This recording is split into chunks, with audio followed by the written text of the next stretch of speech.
Today, I'm talking to my colleague, Deb Jones. Deb is a fantastic trainer, dog sports competitor, and author. And Deb has lived a lot as well. So, in this episode, we're going to talk about both dogs and life, the heavy parts of life, the ones we don't see coming, or maybe we do see them coming, but there's nothing we can do about them. But before we dive in, Deb, let me make space for you to introduce yourself. Share a bit about yourself, your pronouns, the dogs in your life, and your latest books. Okay, thank you, Chrissy. I am really excited to be here and talk to you about this topic. So, for those that don't know me out there, my name is Deb Jones. I have PhD in social and behavioral psychology. I studied behavior for 9 years of higher education, and I then taught college full-time for about 20 years. And I taught a variety of psychology courses, but learning and behavior was always my specialty. And about the same time that I was in graduate school, I started training dogs. And of course, what I knew from the scientific aspects of it and what I saw in the dog training world didn't actually match very well, which led me to really want to apply positive reinforcement-based training to all different areas of dog training. And so I've had a lot of different dogs over the years. I've had retrievers, Labradorian golden retrievers. I've had Papillons, which I'm hoping to go back to for my next dog, as they're lovely little dogs, very bright, very fun. I've had Shelties, a whole bunch of Shelties, and 2 border collies, and now I have an Australian Coolie as well. And people ask me to describe what that is, and I say it's like a feral border collie. So it's sort of like, but he's very sweet. So right now we live with 2 Shelties, Tigger and Pixel, who are about 5 and 7-ish, and my border collie Star, who is 12, and also then my Coolie Wizard, who is 2. So those are the current dogs, and 4 down from at one point we had 8. So we've had lots of different dogs and lots of variety over the years. I've done everything from competition obedience through rally to agility. And there was a point in my life when I was doing an agility trial about 3 out of 4 weekends a month. So it was definitely an agility addict for a while there. We had multiple dogs in it. I've been training with Judy Keller for about 20 years. We developed a lot of our training techniques together, including the focus work that we were first fairly well known for, I think. And she is still my roommate now. So we've known each other a long time, and we train together all the time, and we teach together all the time as well. Let's see, what else can I tell you? So I retired from full-time teaching about 5 years ago, and I wasn't sure what was going to happen or how it was going to work. But I had started teaching at Fenzi Dog Sports Academy about 10 years ago, almost as long as it's been there. I wasn't sure how that was going to work either. The whole idea of online teaching 10 years ago was a little uncertain. It wasn't commonly done, but I was very drawn to it and have enjoyed it greatly and have really loved doing classes and webinars and workshops at FDSA now. So I've enjoyed that a lot. And of course, I think the thing that brings us to our talk today is over the course of all those years, I've had a lot of dogs. I've had dogs die from a variety of reasons over those years. There's just no question that it's going to happen. So I've had dogs die just because they're old. I've had them die from accidents and different diseases. Usually they live till about 15, and I consider that a pretty decent long dog life. But one of the events that happened that really clarified for me how powerful grief can be and how difficult it is was one of my dogs, a border collie that I had about 7 years ago now, 7 years ago. Hilo killed one of our Shelties, and it was a horrible, and I won't say totally unexpected, but maybe 90% unexpected thing. It's never totally unexpected. The bad things happen when you have a lot of dogs together. Anybody who tells you that it is wrong. When you have a lot of dogs, things can occur that you can't control or that you didn't see coming. And this was the case here. So Hilo killed Quest. Quest was a Sheltie about 10 years old, and Hilo was about going on to be 3 at the time that this happened. I had stepped outside. I was leaf blowing the patio and not paying any attention to what was going on in the house. I'd done it a million times. I came in and Quest was still alive, but barely. And it was a terrible, terrible situation. We rushed Quest to the emergency vet, but they could not save him. And then the next day I had Hilo euthanized. And that started a firestorm of horrible things that at that time, I didn't think anything good could ever come out of that kind of tragedy. For my profession as a dog trainer, I kind of thought at that moment that my career was over. I thought nobody is going to want to learn from me after this has happened. I lost a lot of personal relationships because people felt what I did was wrong and that there was really no excuse for euthanizing him and that I had other options. And so there was a lot of second guessing by a lot of people who knew me and people who did not know me. And I felt pretty much vilified by a large part of the dog training community. But on the other hand, there was a large part that was also very supportive and understanding. So this is a long way, I guess, of introducing all this and getting to the point of saying that that's a big part of why I wrote this latest book. This is my 13th book that I've written on dog training. And so this is the reason I wanted to write a book on grief. We haven't said the title yet, I think. Called When the Loss is Deep, a companion animal grief journal. Right. Yes. Yeah. And it was just to my mind, when I started writing this, it's just a small little book. It's not an advice book necessarily. It's not how to do grief, because I don't think anybody can tell you how to do grief.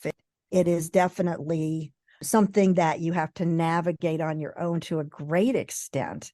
But what I wanted was for a way for the person who's using the book, rather than reading it, for the person to be actively working through some of the major issues that seem to come along with all sorts of grief. Because I've had a fair amount of loss in my life, including my son dying 10 years ago. I felt like this is something I know a lot about. Yeah. And this is a topic that it's hard for people to talk about. And it's really hard, even if you're trying to support somebody else. It's really hard to know what to do or what to say. And we sometimes feel like we make things worse rather than better. And so it's just to kind of explore these ideas that grief is an active process. Grieving is an active process. And there are ways to make it easier to live with. And I don't think there's any way to ever really get over it or get through it, but there are ways that you can survive and keep living and move through it. And so that's why I wrote the book. Like I say, it's more of a journal, and it doesn't do you much good to read if you don't work through the prompts. Yeah. So, and I know I sent you a copy of it earlier, that if you're somebody who likes to write, and if you're somebody who is a little introspective and likes to think through things, which is the person I am, obviously, then I think this will resonate with people. I think that this activity of sitting down and actually working through these prompts, I think I ended up with 14 prompts. 14, 15. 14 prompts. And each one has like 5 or 6 questions that are fairly open-ended. There's no right or wrong, but it's things to think about on these different topics. And sometimes by doing this, it can help you to give you some clarity, to feel maybe slightly better as you're going through this process. That's the book, and that's why I wrote it. And I know that's kind of what we wanted to get into, was talking about was this whole process of grief. And I actually lost one of my dogs, Zen, about a year ago. And I think Zen was like the final catalyst for writing the book. You know, lots of dogs have died, but Zen was incredibly special to me. He was 14-ish, but he was one of those dogs that just changes your life. And so everything about life with Zen was very different than life without Zen. Yeah. Life without Zen has been hard. And so I think that's finally what got me to just like sit down and write the book. And to me, it was very cathartic, and I felt much better when I was done with it. And I'm like, well, I want to share it with people if that's something they want or need. So I decided to just, self-publish it on Amazon and keep it as cheap as I possibly could so that people would be able to use it or to be able to give it to somebody that you want to support. And when you don't know what to say to somebody, I think it's a valid thing to give them this book and say, at some point you might want to look through it and you might be ready to write about it. And if not, no big deal, but there you go. They have the resource then. So Yeah, I'm really grateful. Thank you for sending me a copy. oh, It came at the right time for me because I don't think I've been ready to work through my loss, which was also a behavioral euthanasia loss of Grit, my Malinois. yeah. And it's been about 3 years. I've kind of avoided it. I have not talked about it publicly because, so this is the first time I talk about it in a more public space. And the reason I have not talked about it publicly is because you did, and I saw what happened. Yeah.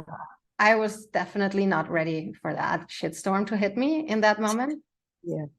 So I decided not to talk about it. But at the same time, I think it is so important to talk about these things. Now I have a little distance and I can talk about it. Your book really helped me. Like I worked through the prompts. I really liked, for example, in the beginning, I think you say that if one of the prompts does not resonate with you, just skip it. And like I did that a few times. And it's like you gave me permission to do that. Because otherwise I'm like, no, I want to do, like, I need to do all the things in all these ways. You gave me permission to use the book in the way that made the most sense for me. And that was really helpful. Oh, good. Also, can I read something to you that is in the very end? But I feel like that is so, that so deeply resonated with me. It's the last paragraph before you start the about the author section. Oh, okay. Where you say, I want to leave you with hope. Hope that your future can be better than your present. We've been very lucky to share our lives with amazing creatures. Creatures that we have loved enough to deeply grieve when they are gone. There's really no better testament to the importance of our relationship than the pain when it ends. And there's no better way to honor our loved ones than to take the time to thoughtfully mourn their loss. I can't believe I'm even tearing up and I wrote it. Yeah. Yeah. Yeah. It's that whole idea that you can't have love without pain at some point. If you lose somebody you love, whether it's human or animal, the pain is definitely going to be there. And we can't avoid it sometimes. And trying to avoid it often makes things worse. It's like, when we try to pretend it's not happening or keep ourselves busy enough with other activities that we don't process it and think about it. And to me, I think when my son died, I was like, trying to work 2 full-time jobs because it kept me busy. Yeah. And then I didn't have to deal with it and think about it and go through it. And I think a lot of people do that. A lot of us, try to avoid the pain for as long as we can. But I've also been through it enough to realize that there's something beyond it, that it's not always going to feel horrible forever. Yeah. And it does seem like that in the beginning. I mean, it seems so horrible.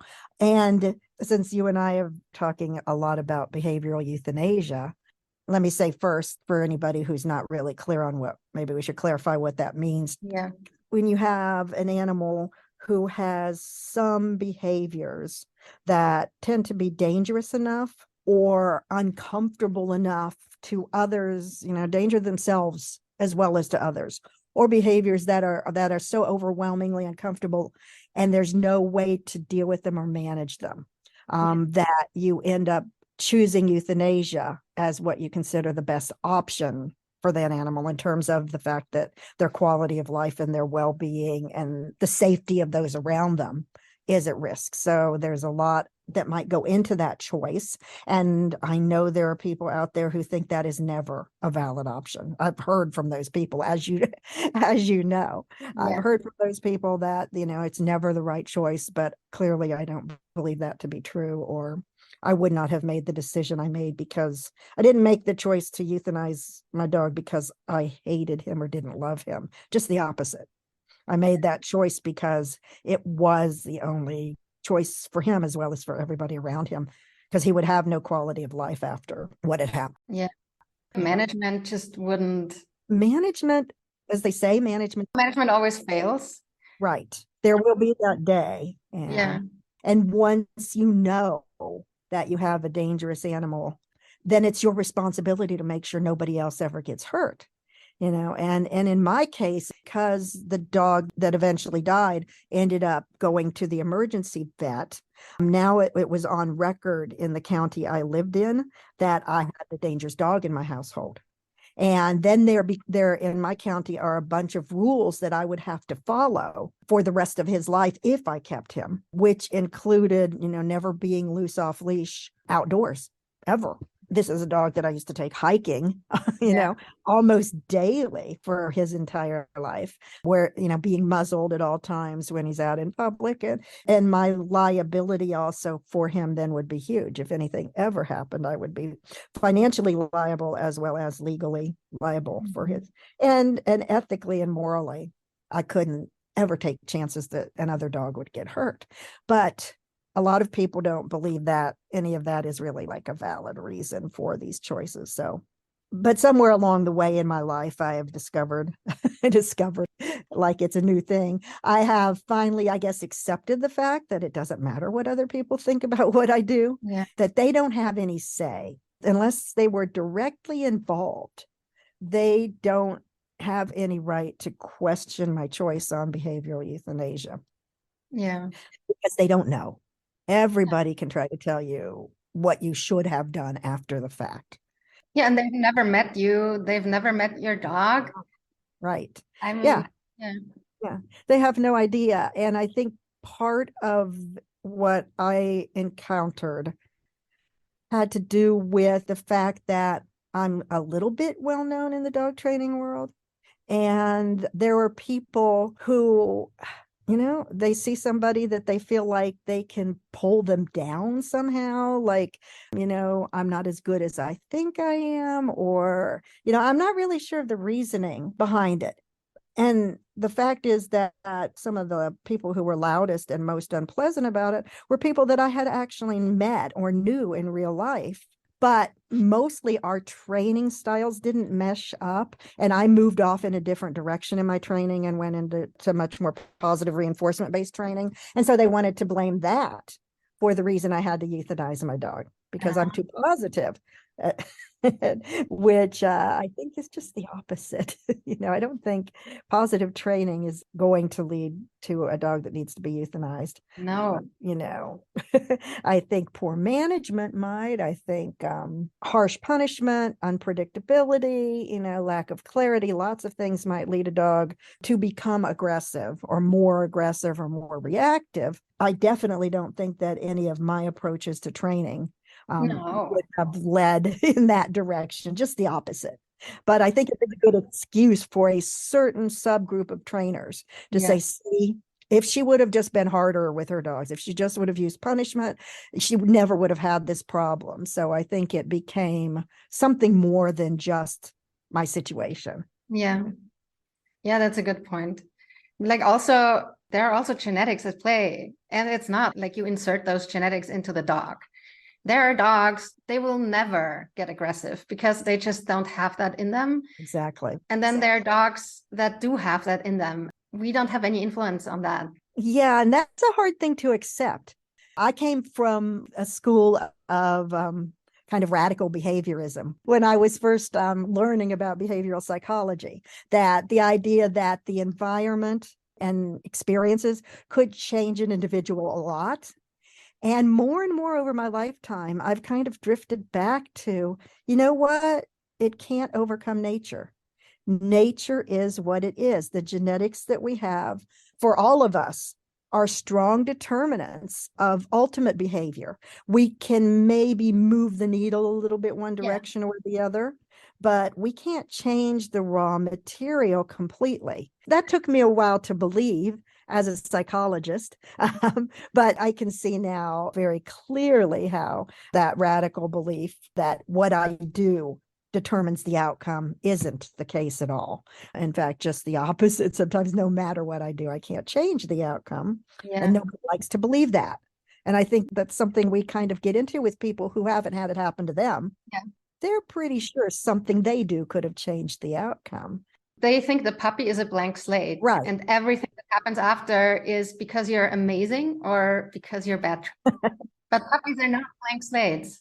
Exactly. And I used to believe that too. I don't anymore. Yeah. Because we know now, and I think we didn't used to know that in the past, but we know now that even the in utero environment, for example, has an influence on who that dog will become. Exactly. As someone who gets a puppy, you are not determining the in utero environment that this puppy experiences. You have zero influence. Right. And we can't control everything. Yeah. Yeah, I think we want to, especially as professional dog trainers. Of course. That's why we are dog trainers. Right. Because we like controlling things. Webinars by Jessica Heckman have helped me understand how much goes into who a dog becomes. And of course, the environment is a component, and especially the early weeks of life. But like, that's just one slice of the entire pie. Right. The way I see it now, or the way I picture it or explain it to people, is you have this genetic frame, basically. Before the puppy is born, there's already a frame that is being set, right? And within that frame, the puppy or the dog can move in either direction, depending on the environment they grow up in, depending on like whether, I think that's true, whether it's a human or a dog or any other animal. Right. Yes. Depending on your, for example, depending on your social circumstances as a human, whether you reach your full potential or not depends on the environment you grow up in and on your circumstances.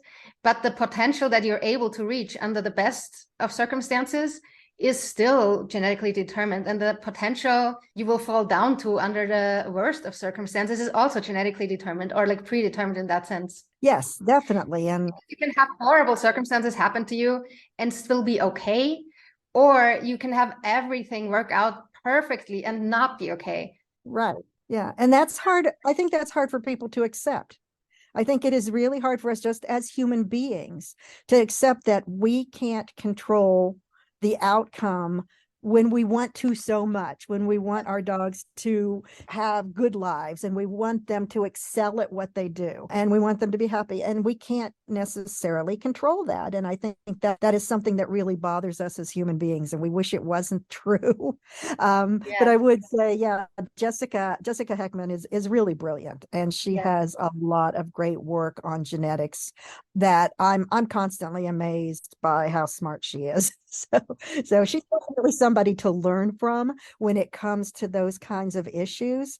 And as I say, I came from an educational background of like John Watson, who said, you know, give me a baby and I'll make him anything I want him to be. It's like, oh, that's nonsense. But back in the 1940s, that's what they actually truly believed. But we know that's not true now. Yeah. We've moved beyond that belief into understanding the interactions, and that genetics does provide that framework. I think that's a really good way to put it. It's not like we have no influence over who our dogs become. Of course we do, but they're not blank slates. Right. They never were. The day we met them, they were not a blank slate. Right. And yeah, that's again hard sometimes to accept, because and we do, I think you probably are the same as I do. You want to choose thoughtfully when you choose a puppy. You want to choose one that you think has the best chance to fit into your lifestyle and be successful and be all the things I hope they will be. And I can tell you over and over again that it doesn't work out that way. We don't get what we want. We get the dog that they are. Yes. And sometimes that's very different from the dog that I hoped I was getting. Exactly. Also, like, we do not get the dog, quote unquote, we need. I hate when people say that. Yeah. We just get the dog we get.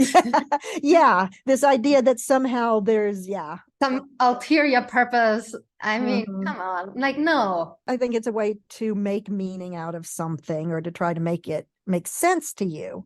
But in reality, we get the dog we get. Every dog I get has challenges that I didn't expect and didn't want. I would prefer the dog with no challenges in training and behavior, but I've not gotten that dog yet, at least not completely. Yeah. I came pretty close with Zen, but I have not gotten that perfect dog, and I don't know that anybody really does. Every dog comes with challenges. Yeah. It's easy to, when you look back, think they were perfect, but they were not. Because Zen was not perfect, but now I claim he is after he's gone. Of course. And you get that. You get to do that. Yeah. I think every dog we get will teach us something, of course. Just like every person we meet is going to teach us something. Right. But we could have learned these things in other ways too.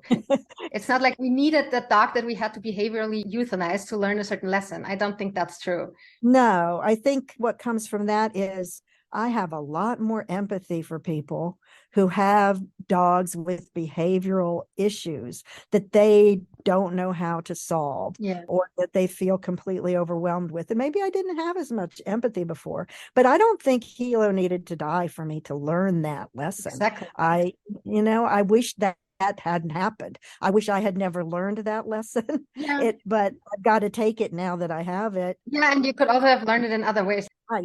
Right. I could have learned to be empathetic in a number of other ways, or more empathetic than I was, rather than through that pain and through that discomfort and through, everything that came with it. But again, we don't get a choice in the lessons that we get in life. We have to take them and learn from them. And apparently one of mine has been, how to deal with grief, because I keep getting that lesson over and over again. Yeah, honestly, I don't know.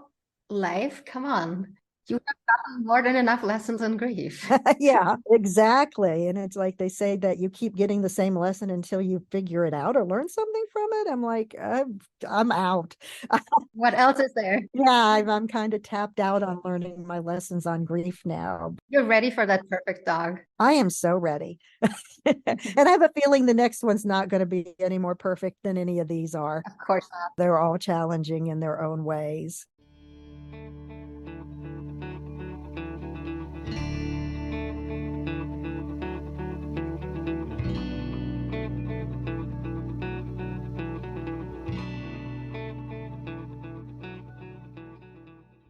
Also meet my foster puppy who decided they wanted to come up on my lap.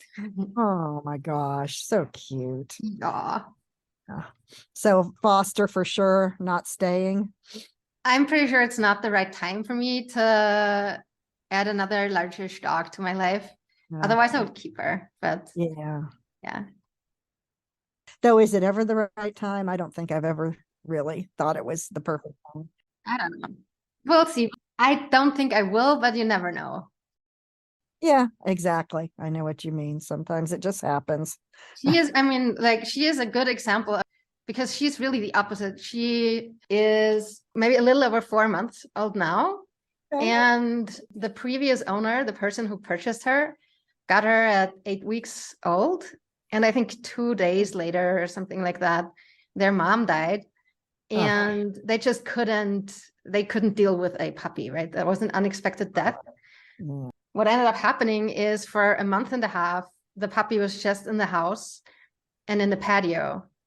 And they just didn't have it, and I totally understand that. They just didn't have it in them to do anything.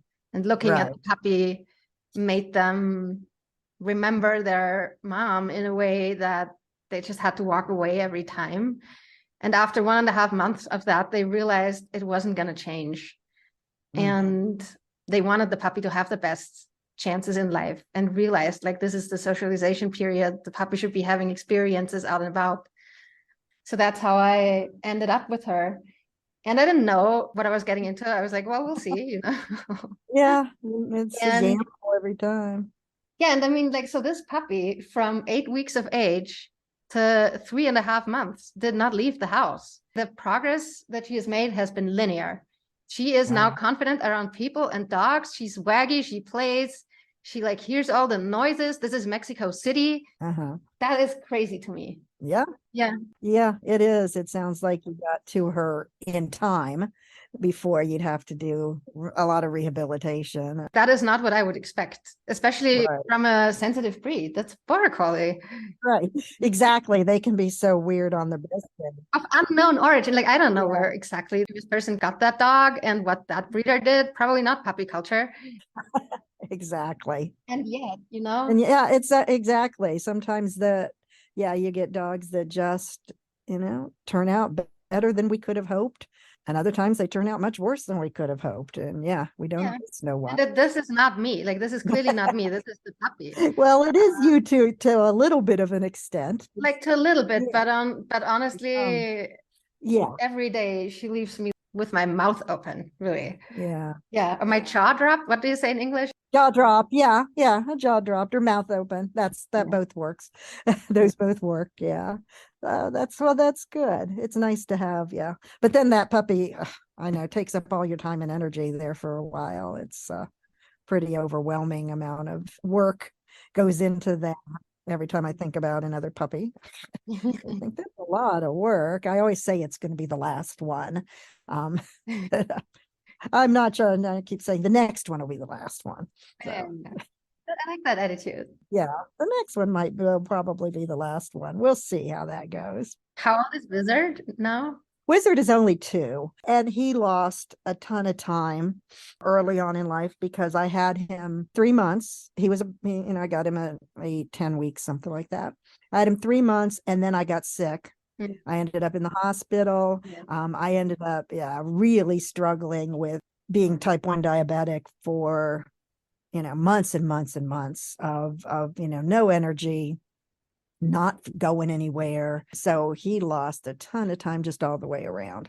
I feel like, I really missed the most of the first year. By the time I started to feel like myself again, I had so much time and energy into my recovery. And by the time I started to feel like myself and want to do anything with him again, he was already over a year old. So I feel like now finally starting to catch up, and he's starting to catch up. And, same thing. He missed a lot of socialization. He has some reactivity to dogs that I work on, not as much as I should.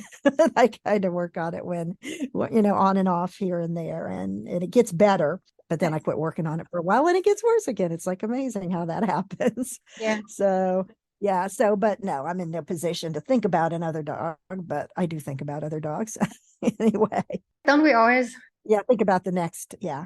But I have lots to do with him yet. So, nothing else that I need to worry about right now in terms of dogs. So we'll see how that goes. Yeah. Well.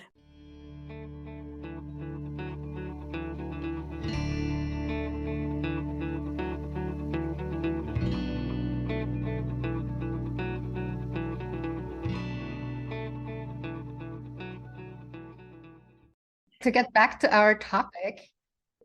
Yeah, what were we talking about? We were just saying, the lessons. We take the lessons that we're being given, but we often would have liked to learn them in different ways.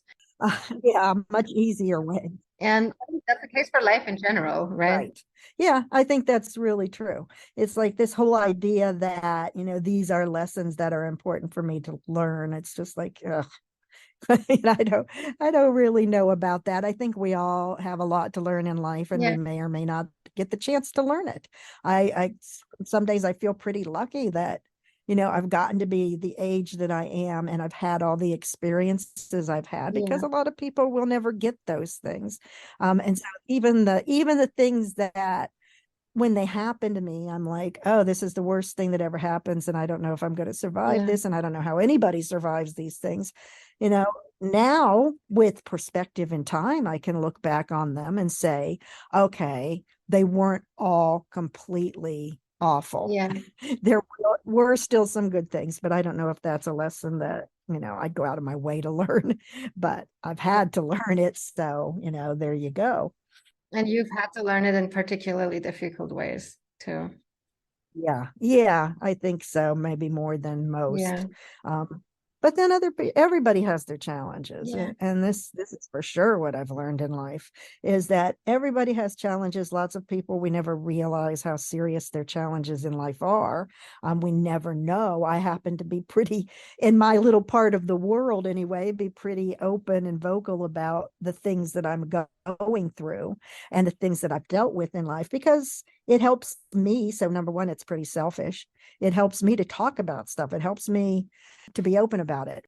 When we euthanized Hilo, I wasn't going to talk about it publicly. I was absolutely never going to talk about it. But the fact that 2 of our dogs were suddenly gone was also not something I could hide. And the fact that both of these dogs had been a little bit public in terms of, in a lot of my training videos, at seminars, I had trialed with them. I would take them when I would work and do conferences. So, I knew I couldn't necessarily hide it, and I don't have it in me to be good at lying, at least not for, that would be like a huge long-term lie that I would have to keep up for the rest of my life about what happened.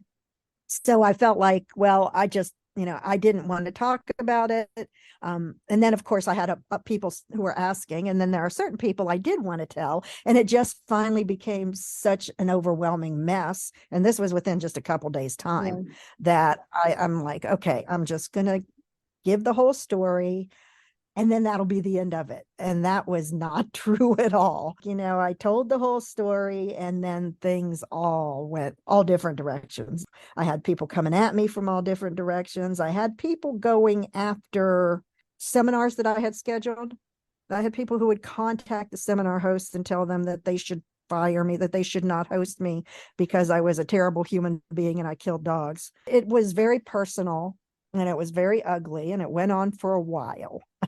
And so I can understand why people wouldn't want to talk about it and they wouldn't want to say anything publicly. But once it was out there, it was out there. I couldn't take it back. The people who mattered to me understood and knew me. And I think that was part of it that really bothered me. It's like, if you know me at all, you would know that I would never take something like this lightly, that taking the life of a dog would not be something I would ever choose to do if I felt like there were any other options that were left. I think certain people chose not to believe that. They just wanted to believe the worst of me. They wanted to make me the bad guy in this. And I have to say that Hilo's breeder was right there, kind of at the forefront of that. I never for one second suggested that her breeding and her dogs could have led to any of this at all. And in fact, she's also Zen's breeder, and Zen was my most perfect dog ever. So and you are someone who researches breeders well, and you know and where the you're dogs getting your dogs from. The dogs are wonderful. I'd still say that to this day. She breeds fabulous dogs.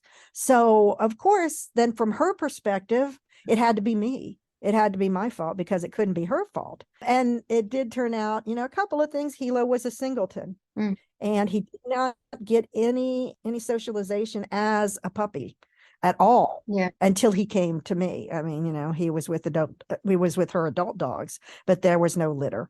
And I didn't think that much about it at the time. Now I would think very, very carefully about it. Me too. I've learned that lesson through you. I don't have to go through it myself.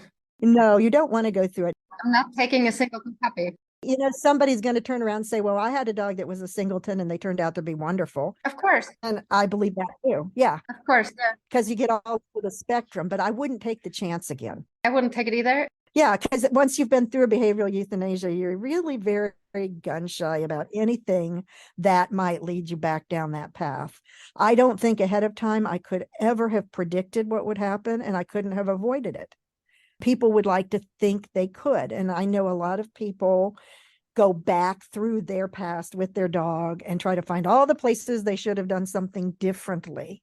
And you'll always find places where you could have made different choices. But does that mean that the outcome would have been any different? No. I don't know. Maybe, maybe not. Maybe it would have been worse. Maybe it would have been better. Maybe it would have taken longer or less time. I don't know. That's impossible to say, but I know a lot of people do that. They kind of pick back through all the events in the past to try to see, where did I make mistakes?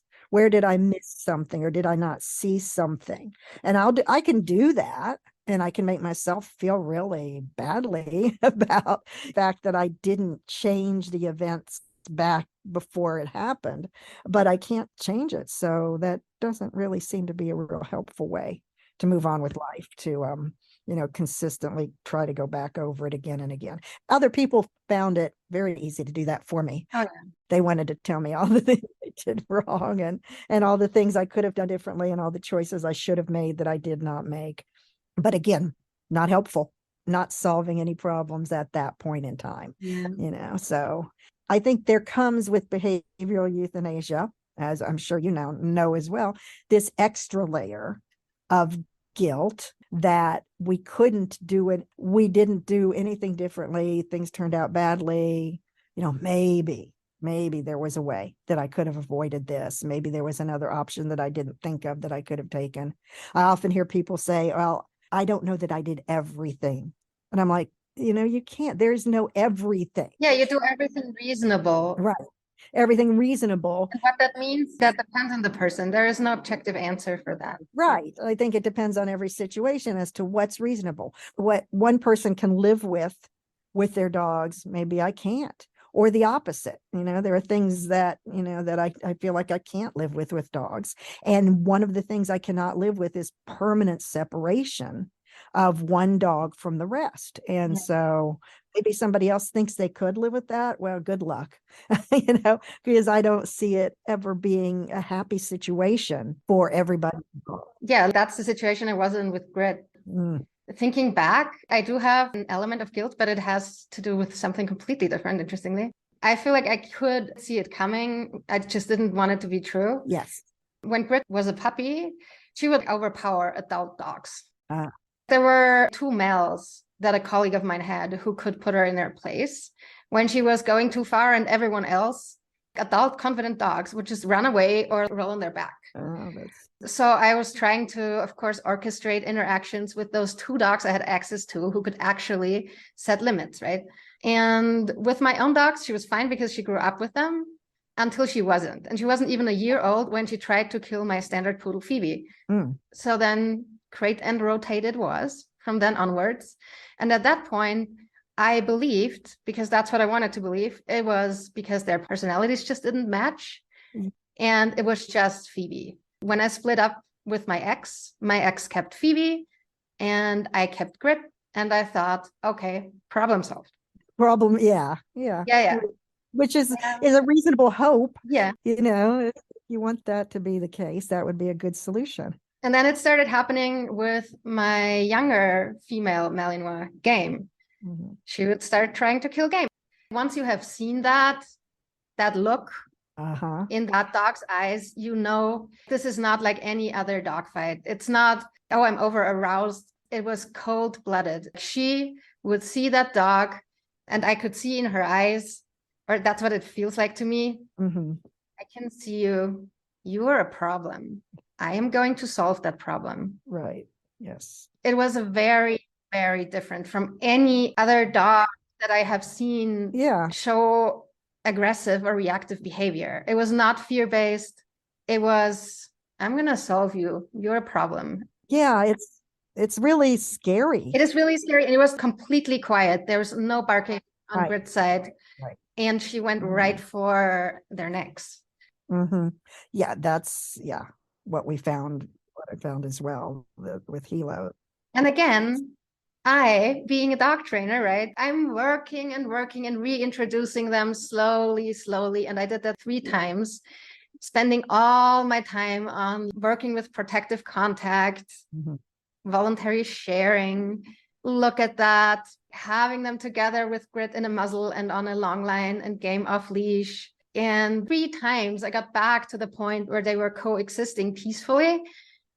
And then again, something flipped and we were back at, I'm going to try. And she was always muzzled at that point because I just wanted to be sure that even if she got, like when she was off leash with Game after my protocols. And then that one time that switch flipped and she managed to get rid of her muzzle. So she hurt Game. I mean, and I'm lucky that I was right there and I could choke her off. And this dog, like I love this dog. Like this was my once in a lifetime dog. That was Grit. I love this dog so much because training with her was amazing. She only had eyes for me and she would have gone and healed to the end of the world for me, right? And I haven't had a dog like that before or after. I could heal past another dog. When she was doing a behavior I had asked her to do, no problem. But the moment she was at liberty and left to her own devices and left to make her own choices, it just escalated. And then at that point, I lived in Guatemala around free roaming dogs. So there were no more walks off leash and without a muzzle. Yeah. That starts to really limit, their experiences. And initially she was fine with that. And I built this entire giant dog run for her so I could separate her from the others. At that point, I had Mick and Game who got along fine. And Grit's I Want to Kill You started expanding to Mick as well. So it wasn't just female, like, because then at some point I was like, maybe it's just female dogs, right? I'm always trying to find excuses or ways to frame it so it wasn't everyone. But at this point I was like, yeah, like she would have to be an only dog and I would have to live in a place like Austria where they're not free roaming dogs everywhere you go. Mm-hmm. Because at that point, not only did she want to kill both of my household dogs, she also wanted to kill any other dog she saw. And then there was this one time I drove somewhere where I was sure we would not meet any free roaming dogs. Mm-hmm. And I still had her on a long line for safety reasons, Right. but I let her walk without a muzzle because at that point she was fine with a muzzle initially, but she was wearing it so much that she was getting neurotic about it. I was already seeing her world getting smaller and smaller and smaller and smaller. Yeah. And she was the one losing out because the other two dogs got along. So the other two dogs got more in the house time because there was two of them. And the other two dogs were afraid of her because they knew they couldn't communicate in a way that would make, Yeah, I see that. They know when another dog is dangerous to them.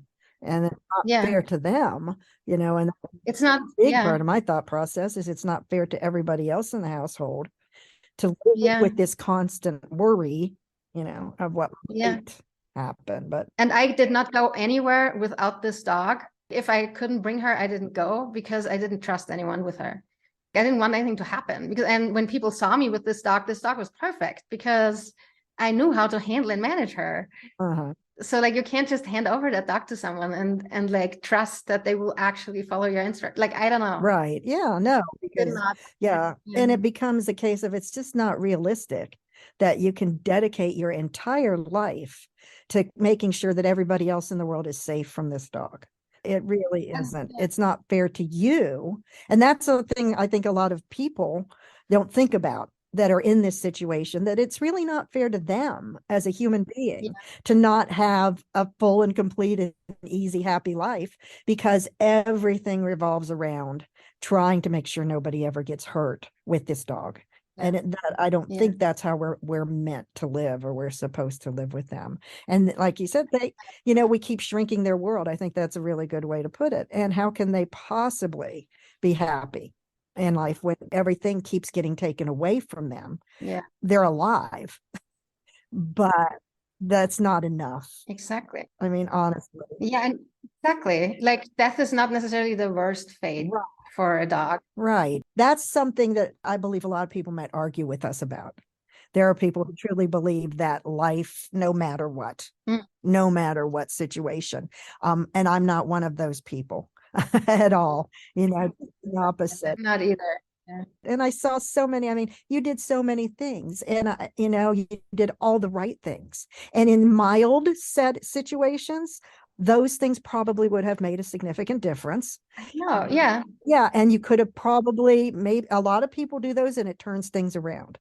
But I consulted, I do feel like because I consulted with my colleagues. Right. I did not, I did trusted people with great story and the things that I was trying and going through. And that was really helpful for me as well. Mm-hmm. Yeah. And then so that last thing, when I went without a muzzle to give her this one walk, because she was a dog who used to go off leash hiking, just like Hilo.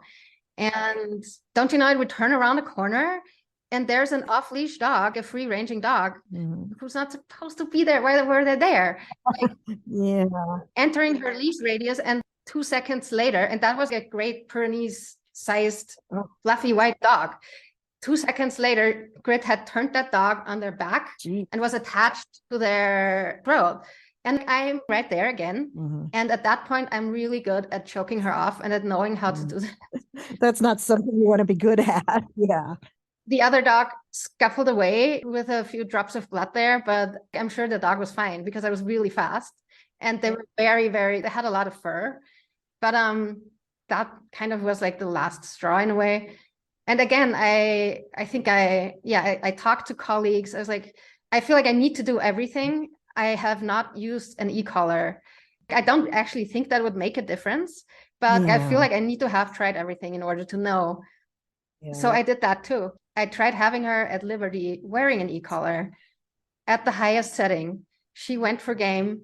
I fried that poor dog, and that poor dog didn't even flinch. She didn't even feel it. That let me know, of course, wearing a muzzle and everything in place, but that let me know I really needed to try everything that I could try in order to know that decision was the right one. And I did. The only thing that I'm sad about is that I couldn't do it myself at home, but that I had to take her to the vet because she did not like going to the vet. And I was holding her and she fell asleep in my arms. Yeah. But I would have rather done that by myself in my own living room. Yeah. But apart from that, I know it was the right decision because I know it was only a matter of time. Yes. All the fences I had put up, she could have jumped them. She just didn't know, you know? Yeah. And it's like people wait until something really awful happens before they make the decision. It's hard to make the decision before that, I think, before somebody else has died. If another dog's died, that's one thing. But if her life was so small at that point, it just made me so sad to look at her life. yeah. I talked to you back then. I remember that. Yeah. I did not want another dog to die, and I felt like I knew it was going to happen. It was just a matter of time. Right. And you did, you took your time, you tried all the things that you felt might help. Yeah, there's only so much in the world we can do with that. Yeah. And I think one of the things that with me, I didn't take a lot of time. I knew the moment I saw what he was doing. Yeah. There was like the bolt of lightning clarity. Oh my God. This, like you said, no emotion in the dog, but total. Yeah. Oh, I likened it to serial killer. I don't know what a serial killer actually looks like, but total intensity on doing this job and getting it done. And everything else in the world disappears. Like there is nothing else. There's just this. And I saw that and I just knew that there was no coming back from that, that there was no fixing that I was seeing something that I didn't want to see. I absolutely wish I didn't see it, but because I did, and because I've had so much experience with dogs for so many years, I knew this was not something that I could explain away in any way. Yeah. That I knew this was as serious gets, and that it was not fixable, and it was not manageable. And I knew that in a heartbeat. Yeah. And a lot of people faulted me for not trying things after the fact, but it's like, by then he'd killed one dog. I wasn't going to ever take the chance that he would kill another. And I saw what I saw. Yeah. I would stand by that, over anything, that what I saw, and I, wrestled him off the dog and he went back again. He got away from me, went back again, same thing, like he wasn't done yet. And it was not, anything that I would ever want anybody else to see. But if you see it, Yeah. I saw it when that free ranging dog came into the videos. Right. And still something in me, I knew that for myself, I had to try everything, and everything included a route that I would normally not go. Right. Because if I made this decision, I did not want to look back and feel like I haven't tried everything. And I mean, rehoming a dog like this is not an option. There is nobody in the world I would trust with this dog, and nobody in the world I would want to go through that experience. Yes. Right. Yes. I'm not going to out Trish McMillan says outsourcing euthanasia. That was not an option. It was either I fix the problem in terms of I get her to somehow not do that anymore or want to do that anymore, or it is behavioral euthanasia. There is no other option. Well, I felt like this is totally my responsibility. This is my dog. This has been my dog since basically the day he was born. Even for her, that household, in the middle of nowhere with no other dogs, who's actually a dog trainer, has a securely fenced giant plot of land, does not exist. None of that is reasonable. Yeah, none of that is realistic in any way. And again, the whole idea is just keep them alive. But, I think solitary confinement is considered to be like the worst thing you can do to anybody. Way worse. That's what it's leading to with these dogs that are that dangerous, is that they're going to be in solitary confinement for the rest of their lives. I don't think that's kinder. No. Quick euthanasia, a thoughtful euthanasia. You mentioned, I wanted to say real quickly while I'm thinking of it, you mentioned Trish McMillan. And I did want to mention to anybody that listens that she's one of the admins of a Facebook group called Losing Lulu. Her and Sue Alexander, that I was involved in helping develop in the beginning. And now it's way up there in over 10,000-ish, maybe even more members, all people who have gone through behavioral euthanasias with their dogs. And it's a really, really good resource for people who need a place to tell their story, a place where they feel safe, a place where they can get some support, and where they can get some understanding. Losing Lou is a great resource for people. Yeah. It is an amazing group. I'm in that group, and just reading stories, reading other people's experiences, let me know that A, I'm not alone, and B, I made the right choice. Right. I think it really helps to see what other people have gone through. I think you and I might feel like we're in a slightly different situation being dog trainers as opposed to most of people in that group that are owners. But then you get a lot of people from the shelter world where dogs have to be euthanized. And that's a whole different perspective as well, when you start to look at that. So that's a really, really good resource for people if they're looking to try to find a way to start dealing with their grief. I think talking about it in a place where you won't be attacked. Yeah, where it's safe to do so. Right. Yeah. Yeah, what is said in that group stays in that group. Exactly. Yeah, they're very careful. Yeah. I feel so lucky to have friends and colleagues that I could talk to about this, even when I wasn't ready to talk about it publicly. Right. Because I needed to talk about it. Yeah. And I did from the beginning. I wanted to talk about it publicly, but I knew that I wasn't ready at that point. And I'm ready now partly because of your book. Oh. And also, there's one prompt in your book that was, wait, let me see if I find it. I marked a few. What has been the hardest stretch of your time so far? What did you do to try and cope? And the hardest stretch of time, which is so interesting. And I realized that when I read this question, that was only recently, because Grit was an incredibly sensitive dog and really in tune with my emotions in some way. Wow. When I was sad, she would come find me and she would lick my tears off my face. I know many dogs do that, but I hadn't had another dog who did that before. Yes. Yeah. And I was having a hard time and I was crying a lot. And the dog by my side was Game, not Grit. And Game also is a Malinois. And Game is not that kind of dog. Game is a very different dog. She's very different. Same breed, completely different personalities. Game is amazing, but Game is not Grit. And in these situations where I was so sad, I really missed Grit. I missed her so much. I missed that dog who would come find me to be there with me. Yeah, I can get that. I understand that. No matter what happened that led to their death, they had so many good qualities and we depended on them. Yeah. I kind of feel the same way with Hilo. I felt like I had a really close relationship with him. Yeah. And in fact, after my son died, Hilo was like my next relationship I spent every day with him. And so to go, okay, that was sort of some sort of a bridge, but it made me feel better. He gave me focus because we would hike all the time. Yeah. And so it gave me a focus for most of my days that, we had our plan for what we were going to do that day. Yeah. And I think, then we've lost our routine. We've lost our support system, with a lot of these dogs. I hear the stories over and over of people that, they were really, really close to this particular dog. And yet we still can't save them. We still can't save them from themselves, basically, and from whatever it is that's going on with them. Yeah. And I think and in the end, I do feel like I did save Grit from a life in solitary confinement. Right. I know we can't ask them, so we can never know what they would say. I'm just projecting my own personality, of course, on my dogs. But I know that for myself, solitary confinement would be so much worse than death. That's me. And that's why I made that choice. Right. And someone else may have a different answer to that question. So they will make a different choice, which is valid.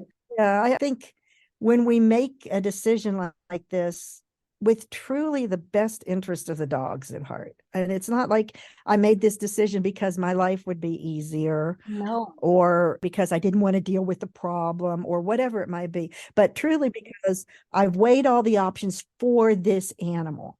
And this is the only decent outcome that's left. This is the only thing that's going to give them peace. We can't give them peace when they're alive. The only thing we can do is to give them peace when they're gone. Yeah. And it's a terrible decision to have to make. I don't know that anybody takes it lightly. How could you? And if a person does take it lightly, I don't want to know that person. You know, I don't want to be around them because they're definitely not a good human being. Yeah. But it's not taken like, oh, I just don't feel like dealing with it anymore. No. It's too much of a hassle. People change their lives in so many ways to try to make it work. Yeah. And sometimes people wait too long. I think that is a real danger, that you wait too long until, really awful things have happened. How often do we hear about dogs that kill humans? That happened. Yeah. And, people knew that was going to happen. They know that's the way it's going. There's lots of signs that it's going to happen. Yeah. And yet it still does happen because people can't bring themselves to euthanize dogs. So I don't know that we can always say, that euthanization is the worst possible thing. No. Yeah, it's the loss of their life here with us. But I don't know if it's the worst outcome for them. I think that there can be worse outcomes for them and for everybody around them. I agree. Nobody wants to do it. Yeah. Nobody wants to talk about it. And that just makes your grief over it all so much more complicated. Yeah. Yeah. And you know what you were just saying about, it's not that we want our lives to be easier, etc. I didn't even realize that my life was hard. I was so involved with this dog and keeping everyone safe and making sure to meet her needs as well as possible. I did not realize my life was hard. Mm-hmm. And this is my one guilt, is that after putting her down, there was also, apart from all the grief, there was also this feeling of relief. Yeah. Because all of a sudden, I could travel. I could go places where I could not bring her. Mm. And I hadn't even realized that I couldn't do that before. I hadn't realized, because I was so, I was so focused on this dog and making sure. I hadn't even realized my life was relatively small as well, along with Grit's life. Oh. Because I was so focused on her and on keeping everyone around her safe and on kind of meeting her needs, on making sure the other household dogs didn't have to be too close to her to feel afraid. Only once she was gone did I realize, like there's this whole other life out there that I just kind of put on pause. Right. And there was a little bit of relief in there. And that is what I feel guilty about. The feeling of relief. Yeah.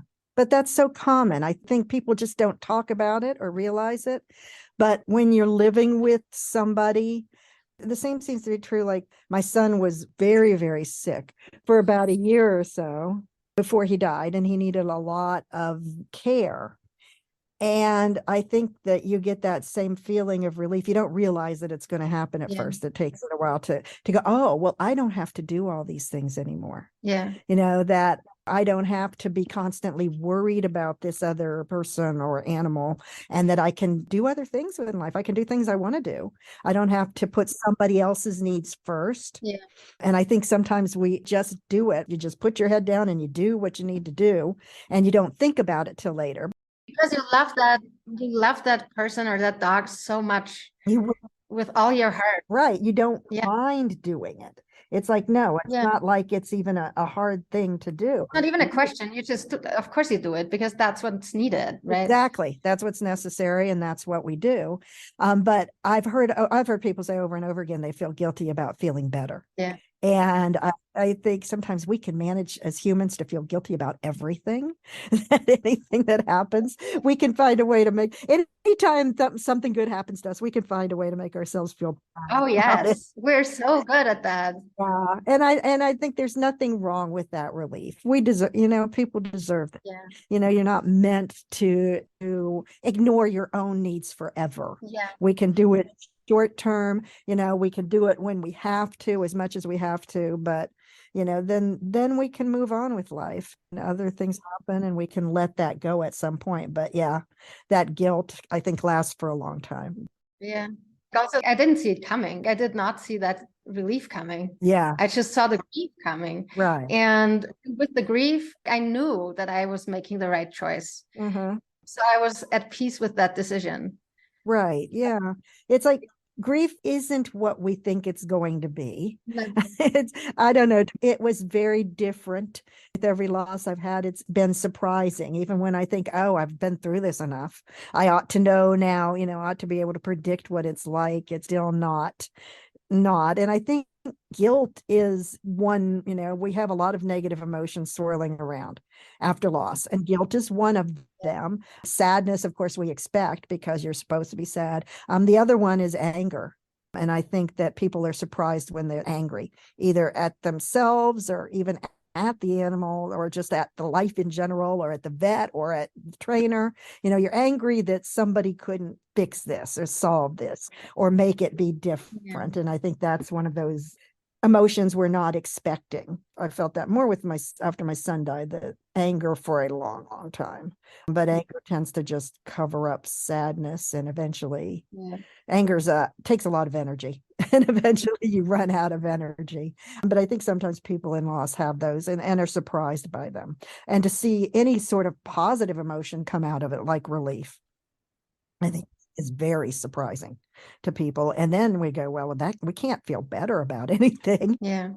I should feel terrible. I deserve to feel terrible is probably often what people are thinking, that I don't deserve anything good to come out of this now. Yeah, you're like, I'm not allowed to feel better about this. Like I say, it's a tough thing all the way around. And I still remember so clearly the day after it happened with Hilo and Quest, me saying, I don't think anything good can ever come out of a situation like this. I really, really believed that at the time. I thought only bad things will come out of this. And, it's almost hard to say good things came out of Hilo's death. That sounds horrible to me to say it even now. But I think some good things did. I made connections with people that were in similar situations. Other people started talking to me about when these things happened to them because they remembered that they happened to me. Some good did come out of it eventually, but I wouldn't say I want it to happen so that there can be good outcomes. I certainly don't want that to happen to anybody, but sadly it will. Yeah, it will keep happening. And I do think you having been public about it did change a bit of the conversation in the dog training circles we travel in. Yeah, I think in our little part of the world. Just a little bit, even if it's just a little bit. Right. Yeah. I think that the openness to start going, no matter what I do or how I train this animal, bad things can still happen. And no matter how good a trainer you are, because you are an amazing trainer and I admire you on so many levels. That's very kind of you. Bad things will still happen. Right. And still happen. And sometimes there really is nothing you can do about it. Right. It's nobody's fault. We wish there was someone to blame or someone to blame. But sometimes it's not. Right. Yes. Again, a human psychology thing. We love to assign blame, because if I can blame somebody and make it their fault, I can make sure that it never happens to me. It somehow actually makes us feel like we can protect ourselves. Yeah. If somebody can look at me and say, the reason this happened to you is because you did this. Yeah. Then that won't happen to me because I wouldn't act like that. So they can feel safe. Yeah. But you're not safe. You're really not. No, because no matter you never are. No, but we love that illusion. I might step out onto the street and get run over by a bus in 5 minutes, Never safe. Yeah. And that's the thing nobody ever wants to really admit. Yeah. It's all an illusion in terms of safety and security in life and what may or may not happen going forward. I mean, I'm the biggest control freak in the world. I want to control all the things that happen to me. And I think you mentioned it earlier, dog trainers in general tend to like our control. Yeah. Animal trainers, we can control other creatures. That's pretty powerful stuff. Yeah. I feel like that gives me an outlet to not have to control the humans in my life. Yeah, because humans are much more complicated than animals. Yeah. Give me any animal any day. I know I can change them. But if you give me a human, I just throw up my hands and walk away, because I'm like, people, people, they're tough. They're complicated. It's like, that's what you got out of all your higher education in psychology. People are complicated and difficult to change, but it's very true. I mean, I just have to look at myself. And I know that people are complicated. True. I don't have to look very far. Yeah, but just the bathroom. Most of us are not, very introspective. We tend to look outward rather than in, because we are probably as big of a mystery to ourselves as other people are to us. It's like sometimes I have no idea why I do what I do. Yeah. We make up stories about it later. And then we make up stories about other people and why they are doing what they're doing. Right. That But if we don't even know why we are doing what we're doing, like how could we know about others? this all kind of circles back to exactly why I got into psychology, because I think it's all fascinating. A lot of it is unknowable, but we have all kinds of cool theories and they may or may not actually turn out to be true. But yeah, we have all kinds of theories about why people are the way they are. And we have those narratives that we come up with about them. But we have to also be open to the fact that we could just be very, very wrong. Yeah. And I think that's hard for people to admit. I will freely admit that I'm wrong about things. And I will freely admit that I've been wrong in the past and I've learned something that has changed me. Yeah. And I think that sometimes people just get really stuck in their perspective and they don't learn anything new. So they can't ever be wrong. And then you're in a bad place all the way around. And I think sometimes when you're trying to protect yourself too much, you don't want to learn anything that goes against what you think you already know. Yeah. Yeah. I just found a dog cookie on the side of my sofa. Never mind. Okay. I feel like we've talked a lot, but I don't even know how much we've skimmed the surface of some of these things. Yeah. There's so much. It's a tough topic to talk about grief in general, and people don't want to talk about it because it brings up all those unpleasant emotions that we'd rather pretend not to have, or we'd rather minimize as much as we possibly can. So the idea is if I just don't think about it or I don't talk about it, it won't be a problem. But we also know that a lot's going on anyway. It's happening under the surface and it's coming out in a number of ways. It is going to come out sooner or later. Yeah. Yeah, usually in some very unexpected, unpleasant way. So we're better off if we work through it as best we can, and sometimes we can't. I mean, sometimes you just don't have the bandwidth to work through, like writing through some prompts and thinking about your grief. Sometimes it's like, no, I just need to watch like a Hallmark movie and eat some cookies. Yeah. And that's perfectly valid too. I wouldn't do it every day for months. Yeah. But it's you do what will help you cope short term. Yeah. As well as what's good for you long term. And we try to balance those out. So, I try to get through every day being relatively okay so that you can function. Yet you still sometimes need to go back and deal with feelings that are very, very uncomfortable to open up and deal with, and, work through experiences that are very unpleasant. And we still have to do that at some point. And that's part of the book, I think. I wanted to make that a little easier to do. Yeah. Put it into small bits so you could do one little thing at a time and not have to like try to face overwhelming grief all at once, but break it down like dog training, break it down into little pieces. I could not stop writing when I was working through the book. It was really the right moment for me to have that book. Excellent. That's good.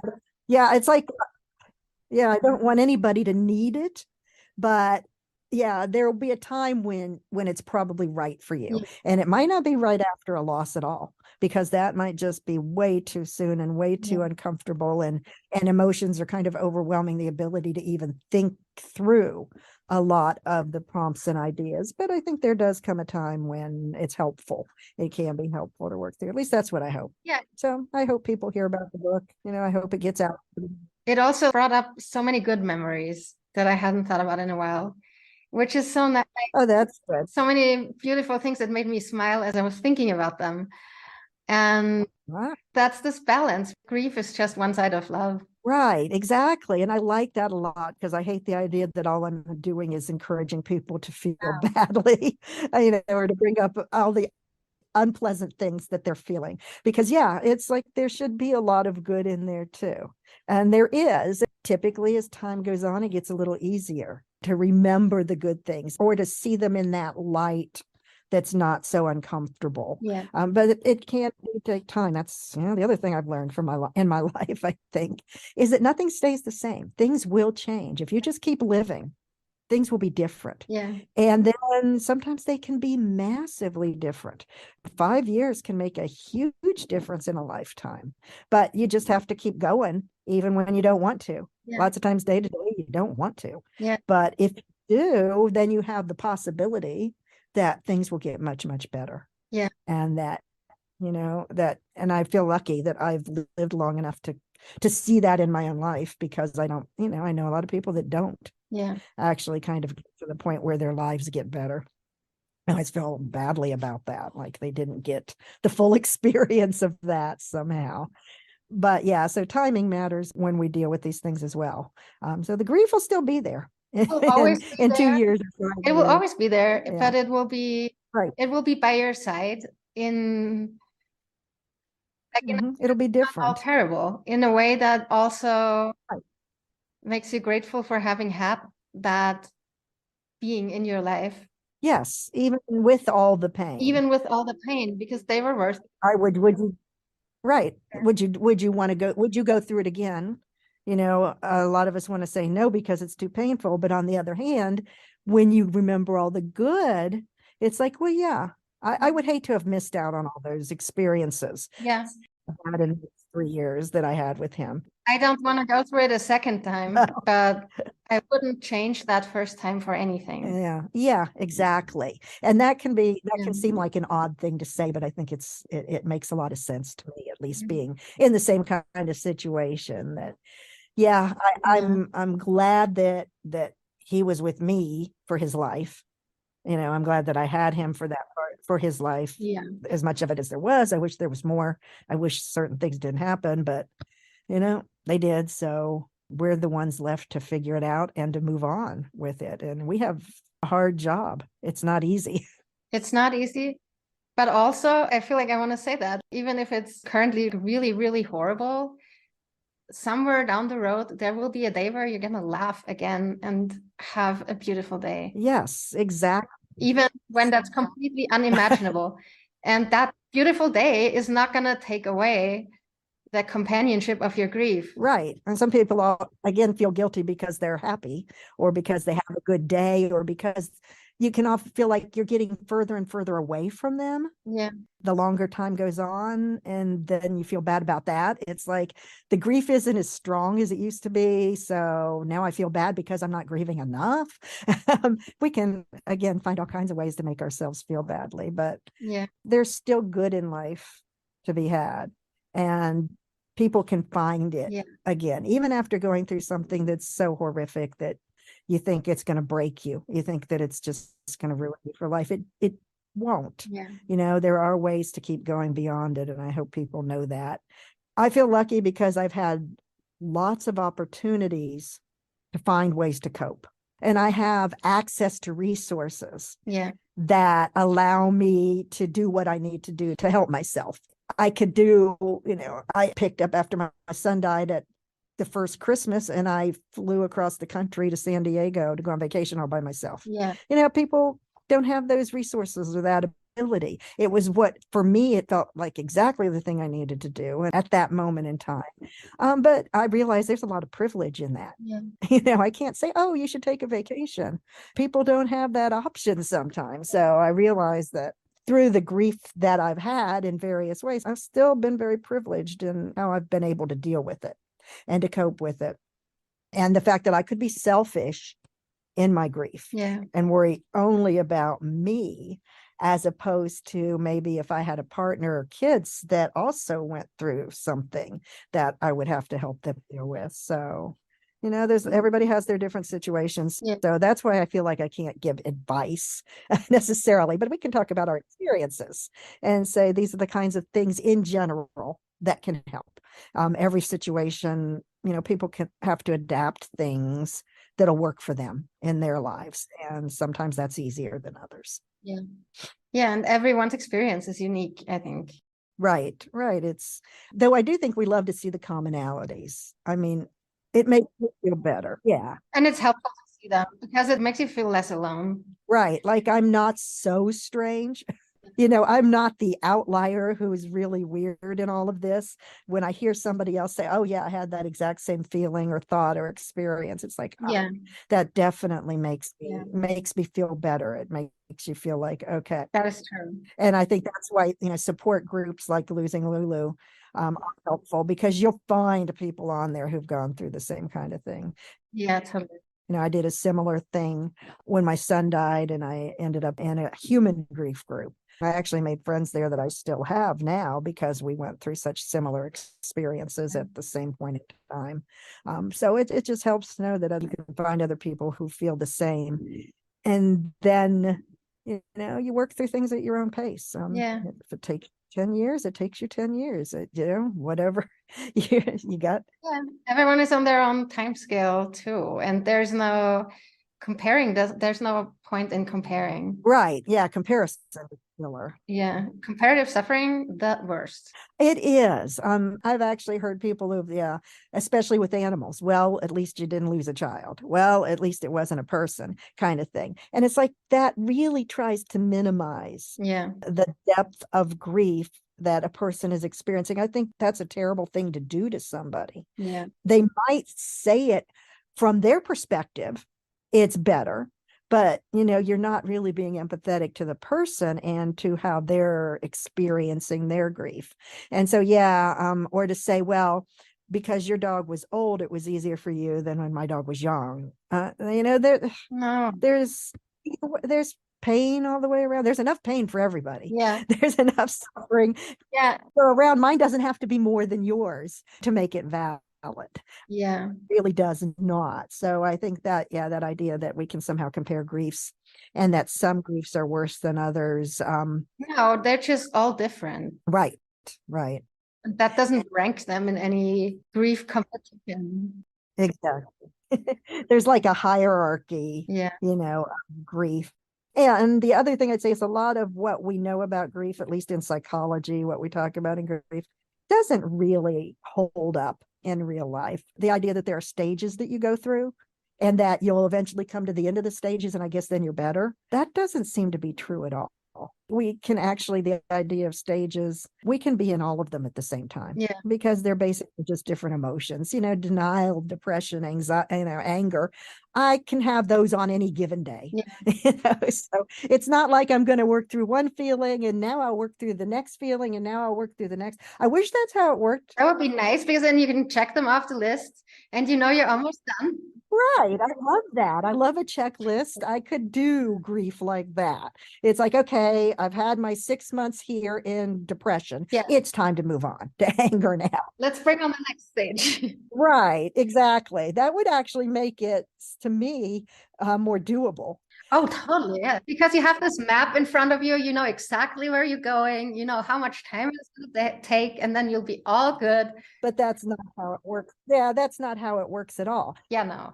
Right. Yeah, we can only wish that was how life worked, and that was how grief worked, but it's not. But I think that then people get this impression that that's what it is, kind of this vague idea that somebody who's grieving will work through their stages and then they'll be better in 6 months or a year and everything will be fine. People don't at all acknowledge how confusing it is, how complicated it is, how long lasting it can be. They've just started diagnosing something they call complex grief. But I think all grief is complex grief. I find it hard to find a grief that's not complex in some way or the other. I've read that somewhere, but I don't remember. Is complex grief that goes on longer? Yeah, longer. And again, it's kind of like,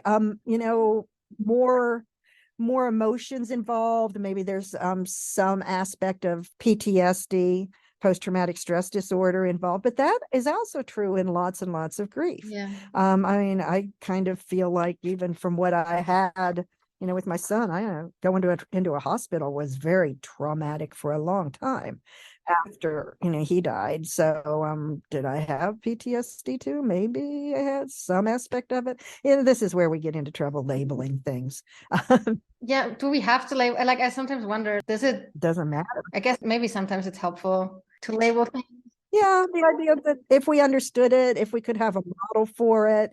But I think especially in terms of grief, psychology is way behind and understanding. And even the counselors I've talked to, they're really not that up to date on anything new. It's kind of this old model, and we follow it along, and eventually the person will come out of it and they'll be better. Yeah. The other thing that I think is important to know is that you're never going to go back to the person you were before this thing happened to you, because that person is also gone. Yeah. As much as the animal is gone that you loved, you are not the person you were with that dog. Yeah. I'm not the person I was with when Zen was with me by a long shot. Yeah. I am a very different person now. So I can't possibly go back and be who I was before. There's no way that's going to happen. Yeah. And I think a lot of times people think that what you expect at the end of grief is you're to go back to that person. No, you're someone else. Right. You have to make a whole new person. Yeah. And that's not easy. It's like, now I have to develop a new me going forward. Yeah. And that takes a lot of effort. And it's exhausting a lot of the times. So people don't realize that I'm not going to be the person I used to be after any loss. I'm going to be the new person that builds from that loss and tries to move ahead. And sometimes it's a better person. Sometimes maybe it's not a better person, but it's certainly not like, if somebody ever says, well, you're not like you used to be, you're different now. It's, well, yeah, of course you are. Yeah, I think that's sometimes people still have that expectation that they will be like before, and that that's gone, that door closed, and it will never open again. So that's a good point. And that's hard, I think, for us to understand. And it's a lot of the work that we do in grief after we've lost someone, I think, is trying to just be a person. Yeah, and who am I now that I do not share my life in this way with this animal or with this person? You're someone else. And you have to get to know that person. And figure out how I can be a functioning person, I guess, more than anything. Yeah. Or you have to become that person. Right. Yeah. When you've lost somebody. Yeah. Yeah, because we didn't choose that I'm going to change now. I want to change now. Exactly. It happened. And you might not even want to, it's like out of our control to some extent. And we're usually kicking and screaming because we don't want to be different. Yeah. And now life is forcing me to do all this unpleasant stuff I don't want to do, and to work hard to just get by day to day and to figure out how I'm going to go on in the world. And it's no wonder that grieving people have so many issues. Just getting through each day and moving on, continuing to move on with life as best you can. But we're different, I think, fundamentally. Yeah. If you work through grief at all, you become a very different person each time you have a loss. There's no way that you cannot, unless you just get stuck. And I guess, and I feel like sometimes you see people who you feel like are very stuck. Yeah. They didn't want their life to change so much. They didn't want the loss so much that they're just not going to move forward beyond it. And I feel, I don't think that's healthy for the rest of your life. I don't think so either, but also maybe it depends on who you are. Right. It's like sometimes, trying to, live in the past or hold on to a past that's no longer there. That's going to be painful and unpleasant too. Yeah. So you can't avoid the discomfort in some ways. It's going to. I remember a time when I really believed that it was possible to go through the world without hurting people and without getting hurt. And that I just hadn't figured it out yet. And by now I know that it's not possible. You are going to hurt people, and you are going to get hurt, and there will be grief and there will be loss. Right. Our life expectancy as humans is just way too high for there to not be. Right. Especially, we have to know with dogs, for goodness sake. Yeah. I've outlived a lot of dogs in my lifetime, and we know this, but yet we are very good at ignoring it from day to day and having this idea that the way we are right now when things are going good, that's how it's going to be forever. I'm at this stage of life where I'm counting all the time.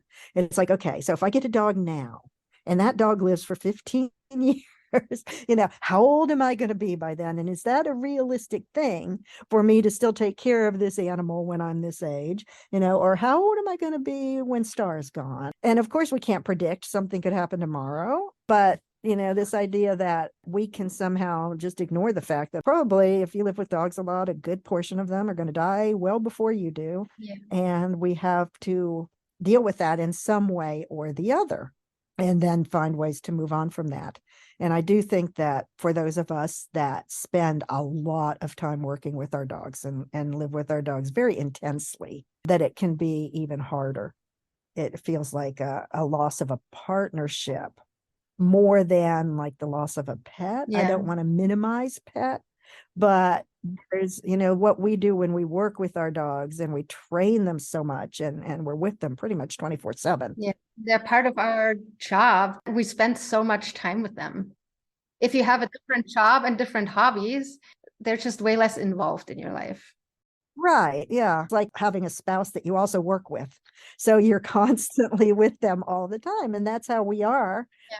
Many of us that are professional dog trainers, that's how we are with them. So that, loss is hard on a professional level as well as on a personal level.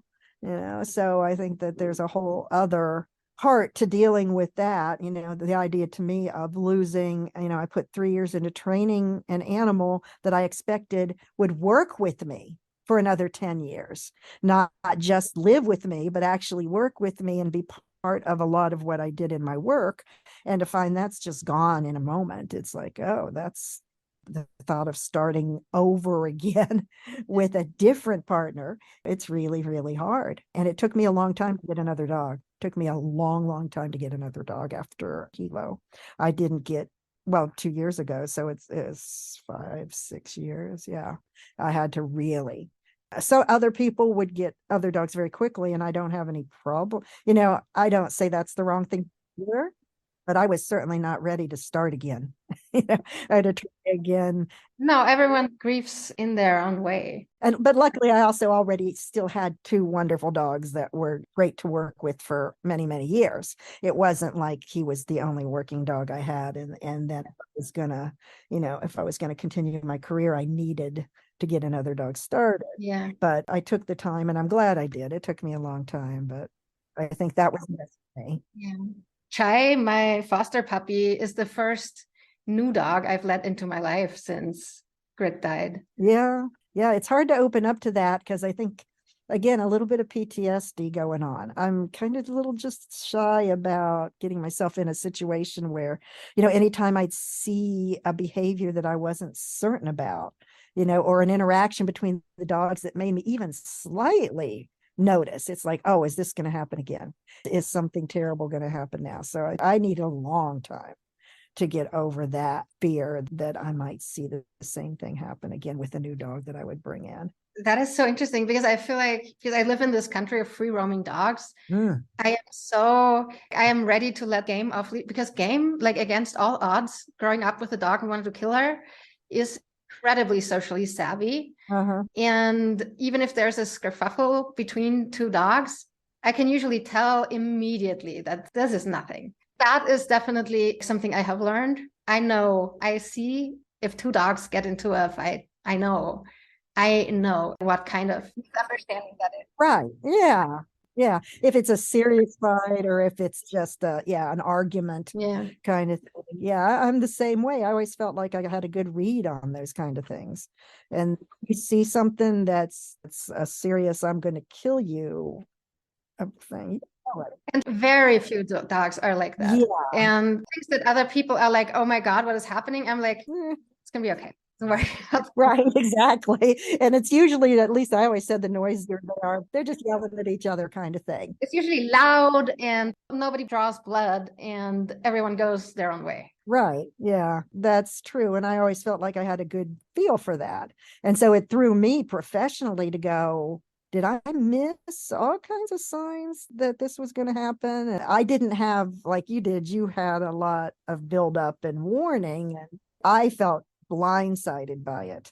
I can look back now and go, oh, well, there was that moment when he stared at him and I was like, hey, yeah. Yeah, but there were no obvious signs. There were no fights. I mean, there were the usual little, get out of my space, or I would like that bone that you have, scuffle, but nothing that never scared me. Exactly. Yeah. If there had been, I certainly wouldn't have walked out of the house and left them loose alone. That would never have occurred to me to do. Because you see minor scuffles in any multi-dog household. Right. And people who say they don't, they're not paying attention because they do happen. And usually the dogs get very good at handling their personal interactions and there's no big deal going on. Or it's something known like, okay, this dog resource guards the bones. So we'll be careful about that. And then it's never a problem. Yeah. Or it's rarely a problem. Or, with enough training, I say, come here, get away from that, leave that be. Fine. They will. They're like, okay, I'd like it, but I won't. It's not worth fighting anybody over it. Yeah. So to have something so massive happen, like under my nose out of the blue, that throws me. And it's like, am I really off? Should I not be a dog trainer? Yeah. I really seriously considered leaving, the field altogether because I'm like, but it's part of who I am. And it's like, no, Really. once I had some time to get over and think, I was like, no, I know what I'm doing. It was one of those things that really couldn't be predicted or avoided, much as people would like to believe that it can be. And yeah, it took me a while to get my confidence back, though, for sure. And to feel like I could be a good dog trainer. Even I think at some level, logically is one thing, but emotionally, it's like, another thing altogether. So that took some doing. That took a little while. And I think that's often why professional dog trainers don't talk about these kinds of things often, because it could really impact your career pretty seriously. If I had been earlier in my career or not so confident in my abilities, that could have had a whole different outcome to it. Yeah. And I could have left the field easily, probably. Yeah. At that point. I'm really glad you did not leave the field. Well, thank you. I'm glad I didn't either, because it's what I do. I enjoy it so much. I always like coming up with new ideas and doing new things. So I'd hate to have left it as well. And I think part of me always knew I wouldn't really leave it because I don't know what else I would do at this point in my life. I don't want to learn a new hobby or a new occupation now. It's like, nah, I'm stuck with this. Yeah. Well, I think that's a good note to end on. Oh my gosh, I can't believe how long we've talked here. Zoom is going to kick us out again, but maybe if it does kick us out again, we'll just hop on again. But if people want to take a look at When the Loss is Deep, a companion animal grief journal, where can they find it? And if they want to get in touch with you, where can they find you? Okay. The book is available on Amazon, and that's really the only place I have it available now because that's the easiest and cheapest way. So you can just Google When the Loss is Deep, Deborah Jones, and that should come up for you. If you want to contact me or learn more about me, everything I do pretty much now is online through Fenzi Dog Sports Academy. So if you go to Fenzi Dog Sports Academy website, you can look up my bio as an instructor, and it'll tell you a little bit about me. It'll give you an email, and I have a website, canineinfocus.com.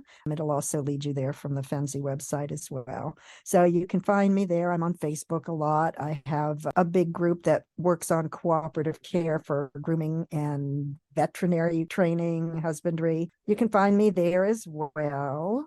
So I'm around in cyberspace all the time, doing a lot of dog-like things. Nice. That's me. Well, thank you so much for taking the time to have this conversation with me. I enjoyed it. It was good to talk to you and on a deeper level.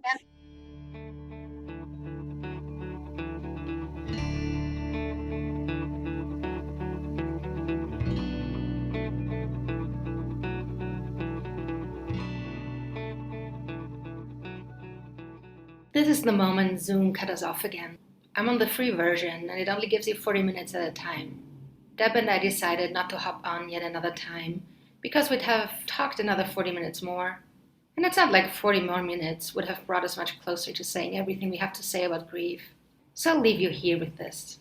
Thank you, Deb Jones, for your time, for your latest book, and for being you in this complex and difficult life of ours.